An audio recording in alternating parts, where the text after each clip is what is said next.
How many more times are you going to tell yourself it's somebody else's responsibility? How many more times are you going to hope it just happens on its own? How much longer are you going to wait to demand the best for yourself?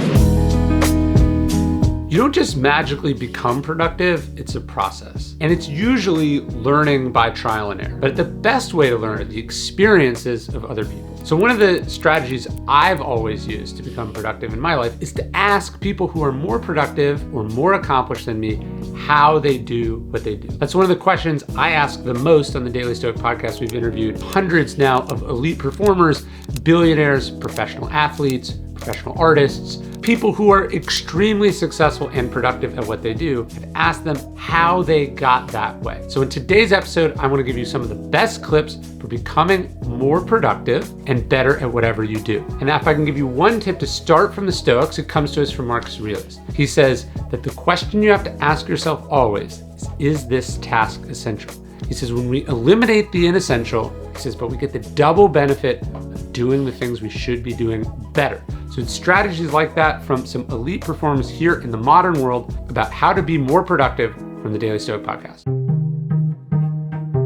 This is an area that I've started to do some digging around in researching my book, which is this idea that when we think of our future selves, we endow our future selves with superhuman abilities. Like, oh, I'm feeling a bit tired right now, but tomorrow, my tomorrow self is not going to feel tired at the same time. And therefore, I'll do this thing tomorrow. Or 8 months from now, you know what? Of course, I'll be able to do all these things. How hard can it be? It's just it's just a talk. I've done these a lot. And that is a big part of what causes procrastination for people who suffer from it. Oh, this idea that tomorrow me is Superman, whereas today me is normal. And therefore, I will put this thing off. Yeah, Stephen Pressfield says, nobody says I'm never going to write my symphony. They say I'm going to write it tomorrow. Not only do we think we're going to have superhuman skills in the future, we think we'll have unlimited time in the future. But in fact, we'll be just as constrained 8 months from now as we are today. Nothing ever clears off of your plate. Yeah. If you had to think about like, what are the biggest tools for you as far as being more productive? If someone's like, I'm just a mess, where would you start? For me, I found that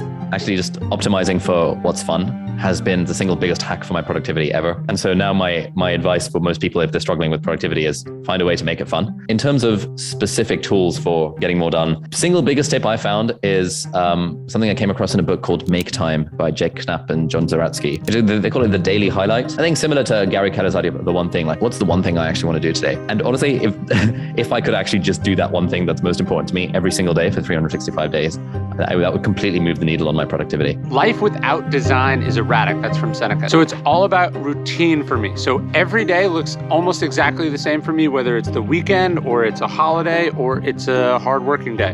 And so my days with a couple key things. I wake up early. I don't use the phone for the first 30, 40, 50 minutes I'm awake. I do my big creative task first. I spend some time with a journal. I only have 3 things scheduled in my calendar every day. No more tasks are allowed to be scheduled in the calendar. Then I do some form of hard, strenuous exercise. I try to be done with work and at home with my family by 5 at the absolute latest. We do dinner with the family every day, kids in the bath every day. Then I read my kids to sleep every day, and that's the perfect day. Before I was an author, I learned a system. Now, if I'm being honest, there's nothing magical about the system that I learned from Robert Greene. It's that I didn't make it up myself. It's that he was like, here's how a book is made. Here's how a writer does what they do. Interesting. And because I was following a system, I've adapted myself to the system and it's pulled product out of me as opposed to me reverting to whatever like the lowest impulse or drive is. I think systems allow us to make good decisions. One aspect where you can be useful if you're managing people is to say, let's actually be crystal clear about what are the things we do. Let's actually think about each of these things and say, how do we want to implement it? How do we want to keep track of the information relevant to this? How do we want to communicate about this thing? Answering those questions it's like a small example, but answering those questions about the processes you come back to again and again can exponentially make the work more effective. Because when you don't answer those questions, you fall back on defaults. Defaults are often lowest common denominator. And in the world of work, for example, the default is often we'll just rock and roll on Slack, or we'll rock and roll on email and kind of figure things out on the fly, which is a cognitive disaster. It's a terrible way to try to organize brains to actually produce value in a systematic manner. The secret to productivity, but most of all happiness, is to not be so reachable. We have our phones, we have emails, we have watches, we have 50 different social inboxes, and then we wonder why we never get anything done. Seneca says if you want to improve, be content to be seen as ignorant about some matters. You can't always know what's going on. You can't always be reachable. Napoleon famously would wait 3 weeks until he opened his mail because he knew that most issues would resolve themselves. If you are always reachable, if you can be gotten a hold of at a moment's notice, you will not be focused on the big important things. You will not be doing your work, and you will not be philosophical. On my podcast, I use this phrase, facing the productivity dragon. You can see, here's what's on my plate. And if it's terrible, it's terrible. And you see the exact extent of the terribleness. This is, look at all these things I'm committed to when they're done. I can't make these pieces work. I'm way overcommitted. But a lot of times I think when we get overloaded, we flee. But you got to face the productivity dragon at some point. If you get drafted, you're playing professional sports, and then you can't figure out how to deal with the pressure, how to be in charge of your training, how to communicate, how to learn the playbook, you're not going to make it because the stakes are too high, the competition is too stiff. Yep. You have to go, all right, I am way in it. I'm going to figure out a way to survive. What you can't fall prey to, and this is what most people do, is magical thinking or entitlement, because both those things will kill you. So I think there's like a nice thing to pull out of there is, it's not about what's my dream job, how do I get it? It's like, how do I get started? And really systematically building skills, being responsible, being good, figuring out how to get better, ratcheting it up until you get to a level where now you can actually reach whatever that window is you're trying to get through, and then you make the aggressive jump. That's interesting too, and I relate to it, which is weird because I'm someone who has like a calling. Like I am a writer, I love writing, that's my passion. At the same time, there's lots of other stuff that I do and I like doing. What they all have in common, I would say, is that I like to be in control of how and when and why I do them, right? And so to me, that's where it comes down to this idea of autonomy. And sometimes I'll talk to people and they'll be so successful, 10 times more successful than me, 100 times.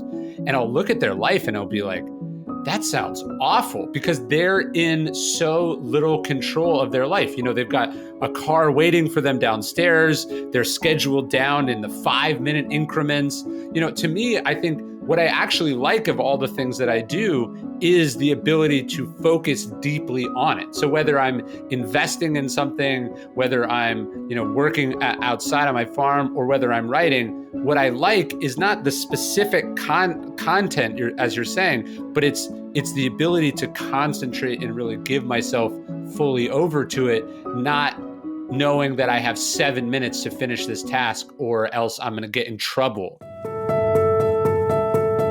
I found myself saying these words like, I can't want this for you more than you want it for yourself.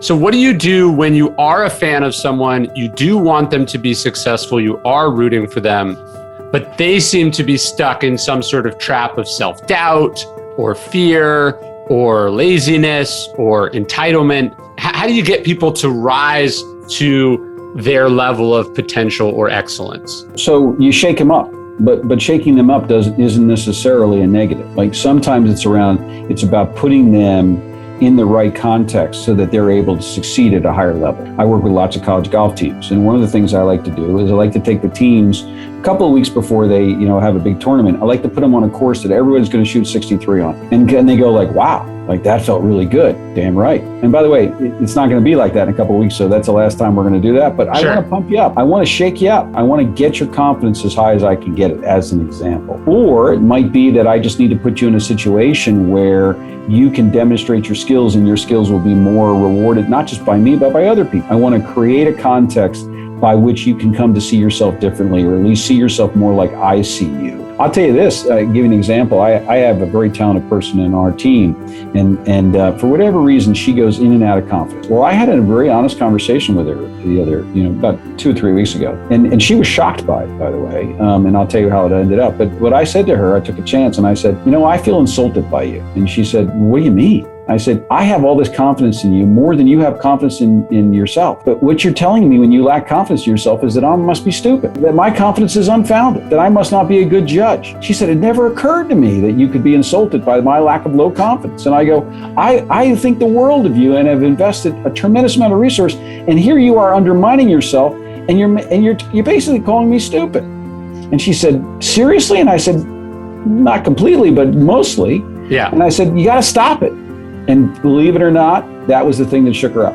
And now she goes, listen, if Randall thinks that highly of me, I better start getting on the train. But at the end of the day, you got to shake people up, because you can't let them stay in this place where they are underperforming based on what they're capable of, because they simply lack a view or a perspective or a context by which they can assess themselves more objectively.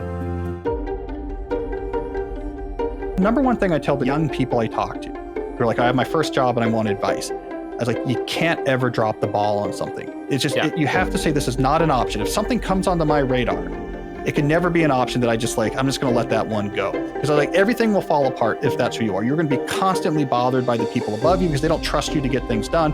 You will never build a foundation on which you can take a next step up. So you should put all of your energy reading David Allen, reading me, figuring out everything you can to make sure you have very good full capture and organization systems that you're diligently reviewing. Nothing gets forgotten. It's the number one thing you can do in your first 2 years of employment.